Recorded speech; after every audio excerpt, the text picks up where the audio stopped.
ஆய்வையும் பகுப்பாய்வையும் தளமாக்கிக் கொண்டு தன்னம்பிக்கையை பலமாக்கி வார்த்தைகளை வளமாக்கி ஆளுமை மிக்க நாளைய தலைவர்களாய் பிரகாசிக்கும் ஆவலுடன் நேர்கொண்ட பார்வையால் எதிர்கொள்ளும் மன உறுதியுடன் சொற்போர் புரிய காத்திருக்கும் மாணவிகள்தான் இவர்கள். இலங்கை வானொலி முஸ்லிம் சேவை வாரந்தோறும் வாஞ்சியோடு நடாத்தும் அரை மணி நேர விறுவிறுப்பான நிகழ்ச்சி விவாத மேடை நிகழ்ச்சிக்கு உங்களை அழைத்துச் செல்லுகின்றோம். விவாத மேடை வரக்காப்புல இனாரா கல்வி நிலையம் கலை அல்லது வர்த்தக பாடங்களுடன் HND இன் சாஃப்ட்வேர் இன்ஜினியரிங் பட்டப்படிப்போடு WT பாடநெறியையும் கற்கும் வாய்ப்பு. சிறப்பு தேர்ச்சி பெற்ற விரிவுரையாளர்களின் பாடப்போதனைகள், உணவு மற்றும் தங்குமிட வசதிகளுடன் பாதுகாப்பான இஸ்லாமிய சுற்றுச்சூழல், தமிழ் அல்லது ஆங்கில மொழி மூலம் கற்கும் வாய்ப்பு. பாடநெறியினை தொடரும் மாணவர்களுக்கு மடிக்கணினி 1 இலவசம். அகதியா மாணவர்களுக்கு விசேட விலை கழிவு. பதிவுகளுக்கும் தொடர்புகளுக்கும் இனாரா இன்ஸ்டிடியூட் ஆஃப் டெக்னாலஜி, வரக்காப்புல மற்றும் மாவனல்ல. போன் 077-419-1212. உங்களது சிறப்பான உயர்கல்விக்கு இனாரா உயர்கல்வி நிறுவனம். நல்லது நேர்களே, பார்வையாளர்களே, இன்றைய இந்த விவாதத்தின் தலைப்பு இதுதான். தற்காலத்தில் முதியோர் இல்லங்கள் தேவையா இல்லையா? தற்காலத்தில் முதியோர் இல்லங்கள் தேவையா இல்லையா என்ற அடிப்படையில் தான் விவாதம் இடம்பெற இருக்கின்றது. என் வலப்புறமாக இருக்கின்ற மாவனல்லை ஜாகிரா தேசிய பாடசாலை எடுத்துக்கொண்ட தலைப்பு தற்காலத்தில் முதியோர் இல்லங்கள் தேவை இல்லை. ஆனால் இந்த இடப்புறமாக இருக்கின்ற தல்துவ முஸ்லிம் மகாவித்யாலய அணியினர் பெற்றுக்கொள்ளும் தலைப்பு தற்காலத்தில் முதியோர் இல்லங்கள் தேவை. இந்த அடிப்படையில் தான் இவர்களுடைய விவாதம் இடம்பெற இருக்கின்றது. எங்களுடைய அதிதிகளை நாங்கள் ஞாபகப்படுத்துகின்றோம். இனாரா கல்வி நிலையம் எங்களுக்கு பிரதான அனுசரணை வழங்குகின்றது.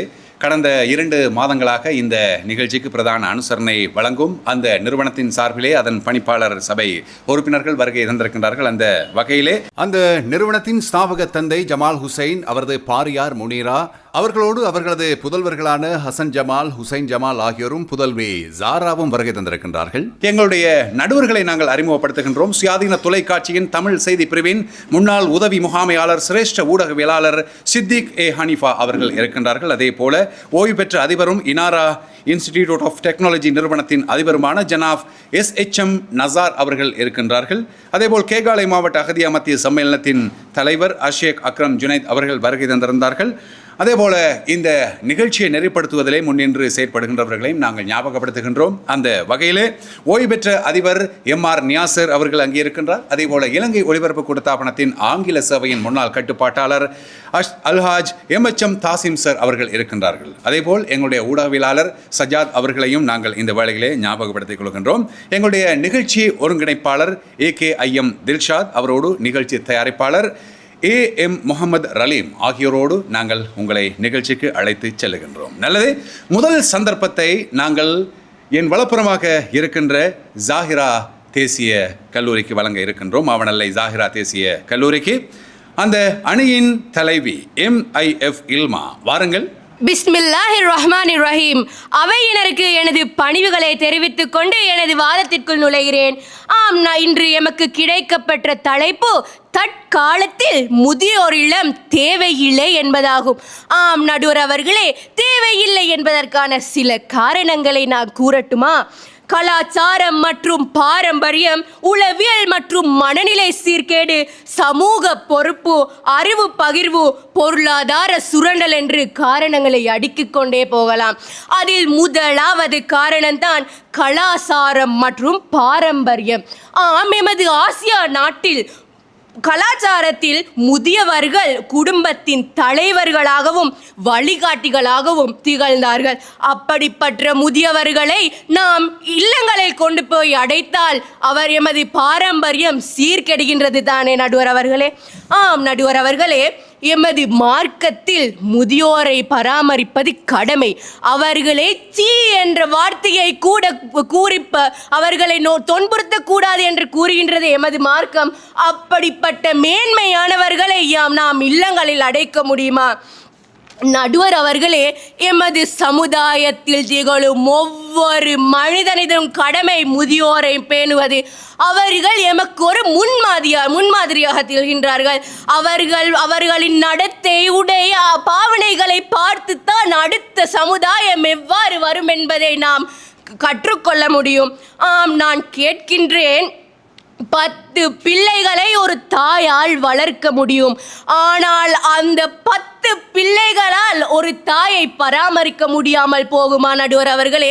ஒரு நபிமொழி உள்ளது, சிறியோரை இரக்கம் காட்டாதவனும் பெரியோரை மரியாதை செய்யாதவனும் என்னை சார்ந்தவன் அல்ல என்று கூறுகிறார்கள். ஆம் நடுவர்களே, வீட்டில் பெரியோர்கள் இருப்பது பாரமல்ல, அது கடவுள் கொடுத்த வரம் என்று மணிக்கு ஒளித்தமையினால் நான் தோப்புரையில் சந்திக்கிறேன். நன்றி. நல்லது. அது மாவனல்லை ஜாகிரா தேசிய கல்லூரி அணியின் தலைவி MIF இல்மா. இனி எதிரணிக்கு சந்தர்ப்பம் தல்துவ முஸ்லிம் மகா வித்யாலய அணியில் இருந்து MRF ரீமா. வாருங்கள். ஆம் சகோதரிகளே, தற்காலத்தில் முதியோர் இல்லங்கள் தேவைதான். காரணம், இன்றைய உலகில் ஆயுள் அதிகரித்து வருகின்றது. அதனால் முதியவர்கள் எண்ணிக்கை அதிகரிக்கின்றது. ஆகவே அவர்களுக்கு ஒரு தனிப்பட்ட பராமரிப்பும் தேவைப்படுகின்றது. அவ்வாறு அவர்களுக்கு ஒரு தனிப்பட்ட பராமரிப்பு தேவைப்படுகிறது. ஆனால் அந்த பராமரிப்பை வழங்குவதற்கு தற்கால பிள்ளைகளுக்கு நேரமோ காணப்படுவதில்லை. ஏனென்றால் தற்காலத்தில் பிள்ளைகளோ வேலை பல்களுக்காக வெளிநாடுகளுக்கு செல்கின்றார்கள். அவ்வாறு இவர்கள் வேலை பல்களுக்காக வெளிநாடுகள் செல்லும் தருணங்களில் தமது வயதான பெற்றோரை வீட்டில் தனியாக வைத்துவிட்டு செல்வார்கள். இவ்வாறான சந்தர்ப்பங்களில் அவர்களின் பாதுகாப்புக்கு ஒரு சிறந்த இடமாக காணப்படுவது முதியோர் இல்லங்களே. நீங்கள் கூறினீர்கள் தானே, முதியோரை பார்த்து கொள்வது, அதாவது பெற்றோரை பார்த்து கொள்வது பிள்ளைகளின் கடமை என்று. நான் உங்களிடம் கேட்கிறேன், தற்காலத்தில் எந்த ஒரு பிள்ளையாவது அதாவது பெரும்பாலான பிள்ளைகள் தமது பெற்றோர்களை பராமரிப்பதை நிறுத்திவிடுகிறார்கள். அதாவது அவர்களை எங்கேயோ வீதிகளில் கொண்டு சென்று விடுகிறார்கள். அவ்வாறு அப்படி செய்பவர்கள் வீதியில் இருந்து பெற்றோர்கள் கஷ்டப்படுகிறார்கள். ஆனால் இவ்வாறான முதியோர் இல்லங்கள் காணப்படுவதால் பெற்றோர்கள் அவர்களுக்குரிய நோய்களை, அதாவது நினைவாற்றல் குறைந்தவர்களாக காணப்படுகிறார்கள். உடல் பலவீனங்கள் காணப்படுகின்றன. இவ்வாறான பிரச்சினைகளை உரிய முறையில் பயிற்சிகளை பெற்று அவர்களை பராமரிப்பது முதியோர் இல்லத்தில் உள்ள பணியாளர்களே. ஆகவே பெற்றோரின் பாதுகாப்பை கருதி நான் கூறியிருப்பது தற்காலத்தில் முதியோர் இல்லங்கள் தேவையே என கூறி எனது வாதத்தை முடித்துக் கொள்கிறேன். நன்றி. ஆமது தல்துவ முஸ்லிம் மகா வித்யாலய அணியின் தலைவி MRF ரீமா. இனி இரண்டாவது போட்டியாளர்களுக்கு நாங்கள் சந்தர்ப்பத்தை வழங்குகின்றோம். ஜாகிரா கல்லூரியில் இருந்து MRF ரிஷ்மா. வாருங்கள். என்னுடைய கட்சி சகோதரி விட்டு சென்ற ஒரு விடயத்தை தொட்டு செல்ல முயல்கிறேன். ஆம் நடுவர் அவர்களே, நீங்கள் என்னிடம் முதியோர் இல்லங்கள் தற்காலத்தில் தேவையா இல்லையா என்று கேட்டால் தேவையே இல்லை என்று நான் கூறுகிறேன்.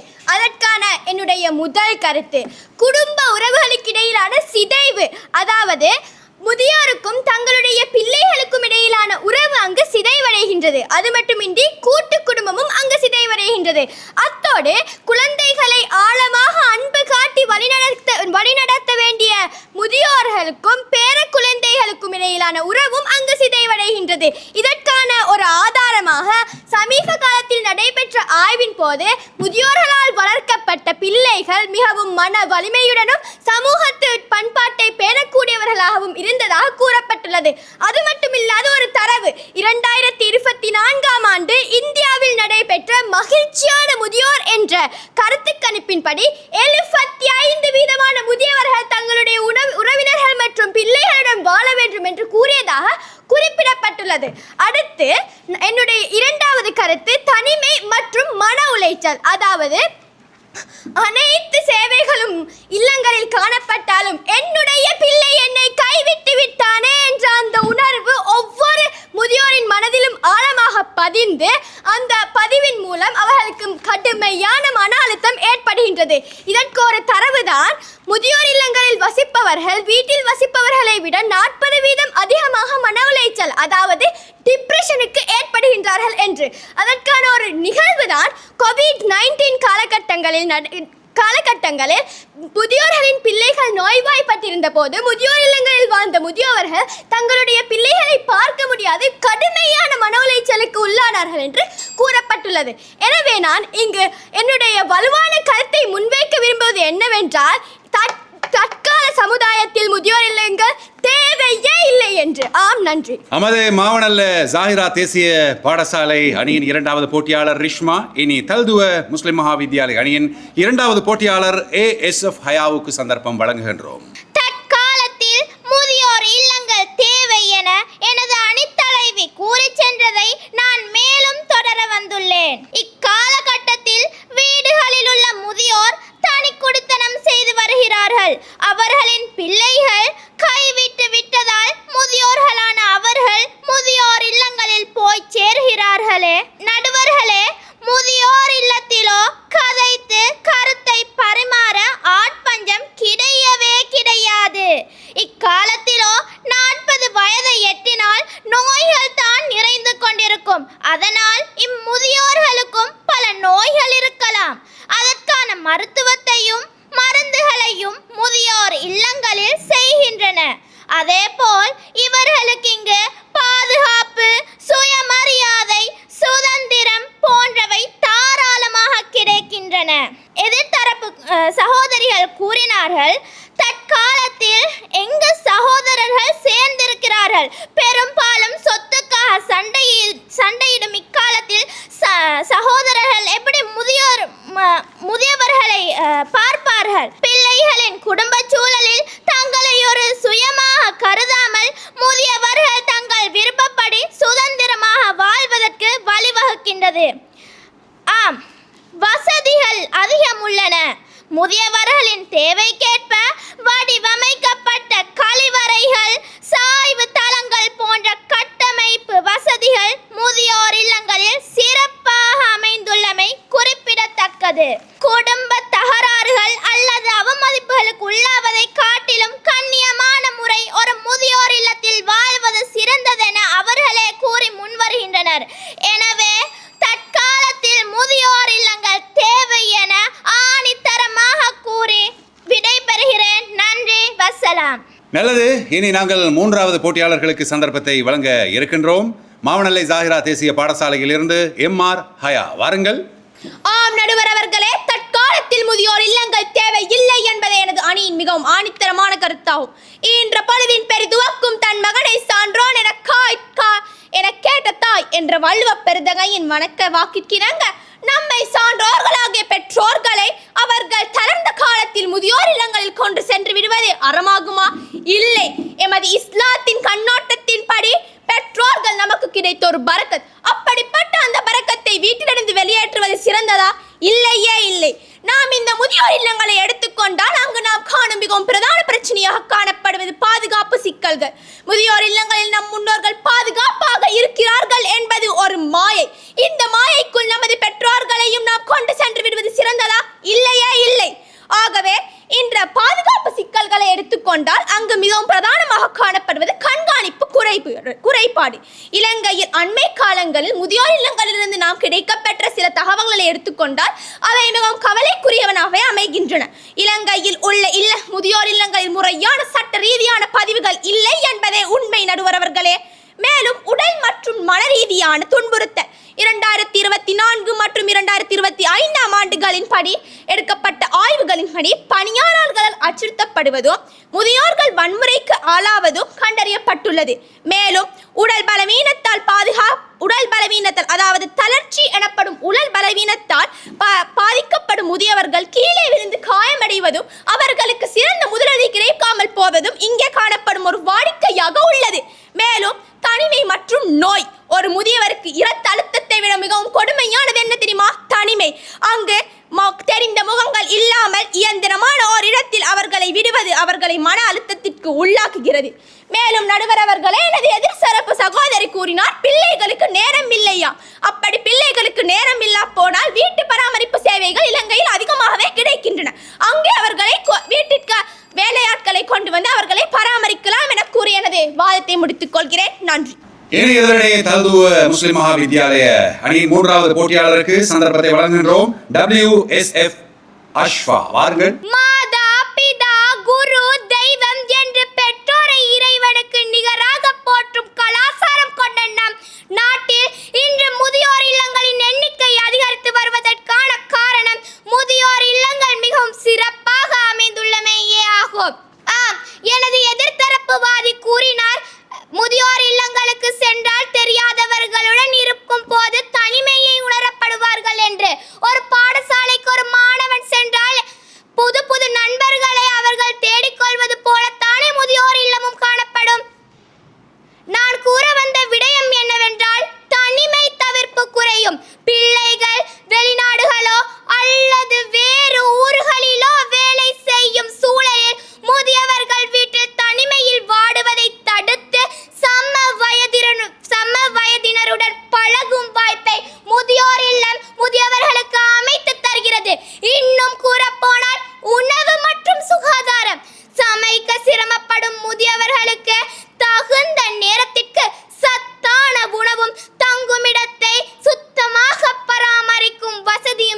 கிடைக்கிறது.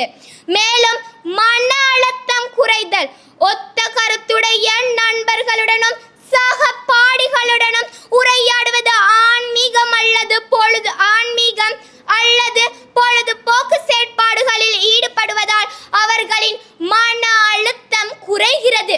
மேலும் கூறப்போனால் வேலைப்பளு குறைவு. கணவன் மனைவி இருவருமே வேலைக்கு செல்லும் தற்கால சூழலில் முதியவர்களை முழு நேரம் கவனித்துக் கொள்வதில் நடைமுறை சிக்கல்கள் உள்ளன. எனவே மறுதியுமாக சொல்கிறேன், தற்காலத்தில் முதியோர் இல்லங்கள் தேவை என்று கூறி விடைபெறுகிறேன். நன்றி, வசலாம். நல்லது, நாங்கள் முதல் சுற்றை முடித்து இரண்டாவது சுற்றுக்குள் உங்களை அழைத்து செல்கின்றோம். இப்பொழுது அணி தலைவிகளுக்கு நாங்கள் தொகுப்புரை வழங்க இருக்கின்றோம். அந்த வகையிலே முதல் சந்தர்ப்பம் தல்தூவ முஸ்லிம் மகாவித்யாலய அணியிலிருந்து MRF ரீமா, வாருங்கள். ஆம், தற்காலத்தில் முதியோர் இல்லங்கள் தேவை என்றே நான் மீண்டும் குறிப்பிட விரும்புகின்றேன். அதாவது தற்காலத்தில் முதியோர் இல்லங்களில் உடற்பயிற்சிகள் கிடைக்கின்றன. பல இல்லங்களில் முதியவர்களுக்கென பிரத்யேக உடற்பயிற்சி மற்றும் இயற்பயிற்சி கூடங்கள் இருப்பதால் அவர்களின் உடல் ஆரோக்கியம் மேம்படுகின்றது. வீட்டில் இருக்கும் பொழுது அவர்கள் சில பெற்றோர்கள் தங்கள் பிள்ளைகளின் வீட்டு வேலைகளை செய்வதில் அவர்களது வேலைகளை பார்ப்பவராகவே மாறுகின்றனர். இன்னும் சிலர் எவ்வாறு என்றால், ஒரே இடத்தில், அதாவது தனக்கு நோய் ஏற்பட்டு விட்டால் ஒரே இடத்தில் இருந்து தனக்கு இதனை செய்ய முடியாது, தன்னால் கஷ்டம் என்ற ரீதியில் ஒரே இடத்திலிருந்து அவர்களது நோயையே கூட்டிக் கொள்கிறார்கள். ஆனால் இவ்வாறான முதியோர் இல்லங்களுக்கு சென்றால் அவரது சமவயதினருடன் சேர்க்கையில் தன்னாலும் இவ்வாறான வேலைகளை செய்யலாம் என்ற நோக்கத்தில் அவர்களுக்கு தேவையான அவர்களது அன்றாட நடவடிக்கைகளை அவர்கள் தனியாகவே மேற்கொள்கின்றார்கள். அது மாத்திரமன்றி, நீங்கள் கூறினீர்கள் முதியவர்களை முதியோர் இல்லத்தில் வைப்பது தவறு என்று. நான் உங்களிடம் கேட்கின்றேன், நீங்கள் எப்பொழுதாவது உங்கள் வீட்டில் காணப்படும் முதியவர்களுடன் இருந்து கதைத்து கொண்டிருந்திருக்கிறீர்களா? பெரும்பாலும் முடியாத விடயமாகும். ஏனென்றால் அவர்கள் கூறியதை அடிக்கடி கூறுவார்கள். இதனால் அவர்களது எண்ணங்களை உங்களுடன் பகிர முடியாமல் போகும். காரணம், நவீன காலத்தில் காணப்படும் நீங்கள் உங்களுக்கு அதை திரும்ப கேட்கும் பொழுது சகித்து கொண்டிருக்க முடியாது. இதனால் நீங்களே உங்கள் வாயால் அவர்களை மனஸ்தாபத்திற்குள்ளாக்குகிறீர்கள். இதனால் நான் கூற விரும்புவது என்னவென்றால், வயதான காலத்தில் பாதுகாப்பு இல்லாதவர்களும் பராமரிப்பு இல்லாதவர்களுக்குமான சிறந்த இடமாக நான் முதியோர் இல்லங்களையே கூறுகிறேன். இதனால் தற்காலத்தில் முதியோர் இல்லம் என்பது கட்டாயம் அவசியமான ஒரு விடயம் என்று கூறி எனது வாதத்தை முடித்துக் கொள்கிறேன். நன்றி, வசலாம். இனி நாங்கள் எதிரணிக்கு சந்தர்ப்பத்தை வழங்குகின்றோம். மாவனல்லை ஜாகிரா தேசிய கல்லூரியில் இருந்து MIF இம்லா, வாருங்கள் அணி தலைவி. ஆம் நடுவர் அவர்களே, எமது எதிர்த்தணி தலைவி கூறினார், நாம் எமது முதியோர்களிடம் போய் நேரம் செலவழிப்பதில்லை என்று. நாம் அப்படி இல்லையே. நான் வரும் பொழுது எனது அயல் வீட்டில் இருக்கும் எனது உம்மம்மாவிடமும் போய் சொல்லிவிட்டு தான் வந்தேன் நான் விவாத போட்டிற்கு போக போகிறேன் என்று. அப்படி அவர்களது மனதை நோயடிக்கும்படி நாம் ஒரு விடயம் கூற மாட்டோம். அது மட்டுமல்லாமல் அவர்கள் முதிர்ச்சி அடையும் வரை வேலை செய்துவிட்டு மீண்டும் முதியோர் இல்லங்களில் சென்று அவர்களது வேலைகளை பார்க்க வேண்டும். அவர்கள் பெற்ற பிள்ளைகள் என்ன செய்வார்கள்? அவர்கள் வேலை செய்யும் வரை பார்த்து கொண்டிருப்பார்களா? இல்லை. முதியோர் இல்லங்களுக்கு சென்றால் அவர்கள் அவரது வேலைகளை செய்து கொள்ள வேண்டும். ஆனால் வீட்டில் இருந்தால் பெற்ற தாய் வேலை செய்து கொண்டிருக்கும் பொழுது ஒரு பிள்ளையின் மனம் அது ஏற்காது. இங்கு ஒரு விடயம் இருக்கின்றது. நாம் பெற்றோரை எவ்வாறு பார்க்கின்றோமோ அப்படித்தான் எமது பிள்ளைகள் எங்களை பார்ப்பார்கள் என்பதை மறந்து விடாதீர்கள். ஆம் நடுவர்களே, இவர்கள் என்ன தெரியுமா செய்தார்கள்? பந்தியில் ஒரு தவிர்க்கப்பட்ட விடயம் தான் கூறிய விடயம் கூடுதல். ஆனால் எமது எதிர்த்தரப்புவாதிகள் கூறிய விடயத்தை கூறிக்கொண்டிருக்கின்றார்கள். நடுவர் அவர்களே, இல்லங்களில் முதியோர் இல்லங்களில் சுயமரியாதை சுதந்திரம் எல்லாம் கிடைக்குமா? உறுதிப்படுத்துங்களே, இல்லங்களில் சுயமரியாதை சுதந்திரம் கிடைக்கின்றது என்று எங்கே ஆதாரங்கள் இருக்கின்றதா உங்களுக்கு உறுதிப்படுத்த? இல்லவே இல்லை, ஒரு பொழுதும் அதற்கு ஆதாரம் கிடைக்காது. ஆம் நடுவர் அவர்களே, பணம் கொடுத்தால் கவனிப்பாம். பணம் வேண்டுமா கவனிப்புக்கு? ஒரு மனிதன் ஒரு குழந்தையிடம் கிடைக்கும் அன்பு போல் அவர் இல்லங்களில் இருக்கும் நண்பர்களிடம் கிடைக்குமா அந்த அன்பு? எனவே நான் இங்கு ஆணித்தரமாக கூறும் விடயம் என்னவென்றால், முதியோர் இல்லங்கள் தேவையே இல்லை என்பதாகும். நன்றி. முதியோர் இல்லம் தேவைதான், முதியோர் இல்லம் தேவை இல்லைதான். இப்படித்தான் இரண்டு பக்கவாதத்தையும் நாங்கள் எடுத்துக்கொள்ள வேண்டியிருக்கின்றது. ஆனாலும் இவர்கள் வாதிட்டதில் அவர்கள் சொன்ன அந்த விதிமுறைகளுக்கு அமைய இவர்கள் வாதிட்டார்களா? நேர முகாமைத்துவம் பேணப்பட்டதா? சாமர்த்தியமாக இவர்கள் பேசினார்களா என்ற பல்வேறு விடயங்களின் அடிப்படையில் தான் இந்த தீர்ப்பை வழங்க இருக்கின்றார்கள். சரி, நடுவர்கள் என்ன சொல்ல போகின்றார்கள் பார்க்கலாம். வரக்காப்புல இனாரா கல்வி நிலையம் கலை அல்லது வர்த்தக பாடங்களுடன் HND இன் சாஃப்ட்வேர் இன்ஜினியரிங் பட்டப்படிப்போடு WT பாடநெறியையும் கற்கும் வாய்ப்பு. சிறப்பு தேர்ச்சி பெற்ற விரிவுரையாளர்களின் பாடப்போதனைகள், உணவு மற்றும் தங்குமிட வசதிகளுடன் பாதுகாப்பான இஸ்லாமிய சுற்றுச்சூழல், தமிழ் அல்லது ஆங்கில மொழி மூலம் கற்கும் வாய்ப்பு. பாடநெறியினை தொடரும் மாணவர்களுக்கு மடிக்கணினி 1 இலவசம். அகதியா மாணவர்களுக்கு விசேட விலை கழிவு. பதிவுகளுக்கும் தொடர்புகளுக்கும் இனாரா இன்ஸ்டிடியூட் ஆஃப் டெக்னாலஜி, வரக்காப்பொல மற்றும் மாவனல்ல. போன் 077-419-1212. உங்களது சிறப்பான உயர்கல்விக்கு இனாரா உயர்கல்வி நிறுவனம். ஆம், நடுவர்களின் முடிவு எங்களுக்கு கிடைக்க பெற்றிருக்கின்றது. இவ்விரு அணிகளிலும் இருந்து இறுதிப் போட்டிக்கு தெரிவாகும் அணி எது? சிறந்த முறையில் பேசியவர்கள் நிறைய பேர் இருக்கின்றார்கள். ஆனால் அவர்களில் இருந்து ஒருவரைத்தான் தெரிவு செய்திருக்கிறார்கள். எனக்கு புள்ளியிட கொடுத்தால் என்றால் நான் ஒரு 4 பேரையாவது தெரிவு செய்திருப்பேன். யார் அந்த அதிர்ஷ்டசாலி? ஜாகிரா கல்லூரியில் இருந்து MRF ரிஷ்மா அவருக்கு வாழ்த்துக்கள். உங்களுடைய உற்சாகமான கரகோஷம். இவ்விரு அணிகளுமே 200க்கும் மேற்பட்ட புள்ளிகளை பெற்றிருக்கின்றார்கள்.